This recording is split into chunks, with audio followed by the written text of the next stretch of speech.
వేడుకల రోజు ప్రేమించే వారికి ఆ ప్రేమని తెలియజేయాలనుకుంటున్నారా? ఒక్క నిమిషం గులాబీ పువ్వుల్లో పెట్టి మరి మీ మనసును అందించే ముందు ఏ రంగు గులాబీ ఏ అర్థాన్నిస్తుందో ఒక్కసారి చూడండి. నాది నిజంగా నిజమైన ప్రేమ, నన్ను నమ్ము అని గట్టిగా అరిచి చెప్పాలనుందా? అక్కర్లేదు. తెల్ల గులాబీని అందించండి చాలు. మీ భావం తనకి చేరిపోతుంది. సింపుల్ గా స్వీట్ గా ఐ లవ్ యూ అని మీ మనసులోని మాటని ఎదుటివారికి చేర్చేది ఎర్ర గులాబీనే.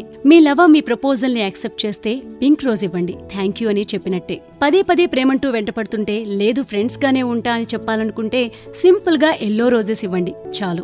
లావెండర్స్ రోజ్ ఇస్తే నిన్ను చూసిన మొదటి క్షణంలోనే పడిపోయానని చెప్పకనే చెప్పినట్టు. జన్మలో నిన్ను ప్రేమించలేను పో అని నోటితో చెప్పలేకపోతే ఓ బ్లూ రోజ్ ఇవ్వండి చాలు. రెడ్ వైట్ రోజెస్ ని కలిపిస్తే ఇద్దరం ఒకటిగా లైఫ్ స్టార్ట్ చేద్దామా అని అడిగినట్టే. రెడ్ ఎల్లో రోజెస్ కలిపిస్తే నేను నీతో చాలా హ్యాపీగా ఉన్నానని చెప్పటం. రంగులే కాదు గులాబీల సంఖ్య కూడా ముఖ్యమే. ఏ రంగు గులాబీ అయినా కానివ్వండి. ఒకటిస్తే మొదటి చూపులోనే ప్రేమలో పడ్డానని చెప్పటం. ఐ లవ్ యూ అని నోటితో చెప్పలేకపోతే సింపుల్ గా 3 గులాబీలు ఇవ్వండి చాలు. 6 గులాబీలిస్తే నీ సొంతం కావాలనుకుంటున్నా అని చెప్పినట్టు. 40 గులాబీలిస్తే నువ్వు మాత్రమే నాకు పర్ఫెక్ట్ అని అరిచి చెప్పినట్టు.